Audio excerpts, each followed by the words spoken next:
नमस्कार दोस्तों, मैं रमेश कुमार। कैसे हैं आप सब। आज मैं आपको मधुमक्खियों के बारे में एक बड़ी रोचक जानकारी दे रहा हूँ। मधुमक्खियाँ छाते में जो इतनी सारी मधुमक्खियाँ होती है ना, किस प्रकार उनका सामाजिक कुनबा होता है। उसमें 3 प्रकार की मधुमक्खियाँ होती हैं। एक रानी जो मादा होती है और खूब सारी नर मधुमक्खियाँ जिन्हें ड्रोन कहते हैं, और बाकी जो मधुमक्खियाँ होती हैं वो मादा के रूप में होती हैं, लेकिन वो बच्चे पैदा नहीं कर सकती, इसलिए वो बांझ के रूप में होती हैं। अब आप ये देखिए कि जो इंटरेस्टिंग बात ये है कि जो बांझ मधुमक्खियाँ होती हैं, जो मादा होती हैं, वो मधुमक्खियाँ शहद के निर्माण का महत्वपूर्ण कार्य करती हैं। और जितने भी धरती के लोग हैं ना, वो उन बांझ मधुमक्खियों के बनाए हुए शहद से ही अपने जीवन को खुशहाल करते हैं। सोचिए कितना गजब का काम करती हैं वो।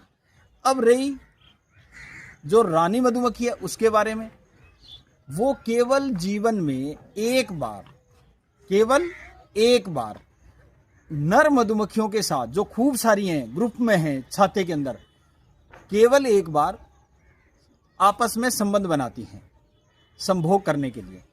अब आप ये देखिए कि जब इनके अंदर एक विवाह की उड़ान होती है और जब छाते में से कुछ नर मधुमक्खियां एक छाते से दूर जाकर के एक समूह ऐसा बनाती हैं, आप देखिए कितना गजब का सिस्टम होता है इनका।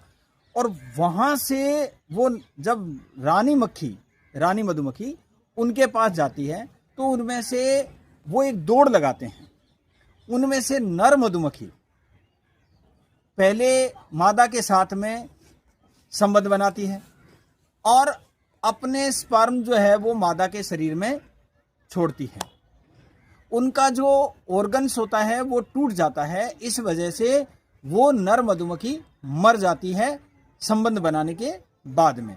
इसके बाद क्या होता है कि एक के बाद दूसरी, दूसरे के बाद तीसरी, ऐसे करके 5-10 संख्या में जो नर मधुमक्खियां हैं वो मादा के साथ संबंध बनाती हैं। याद रखिए, बड़ी रोचक जानकारी है ये।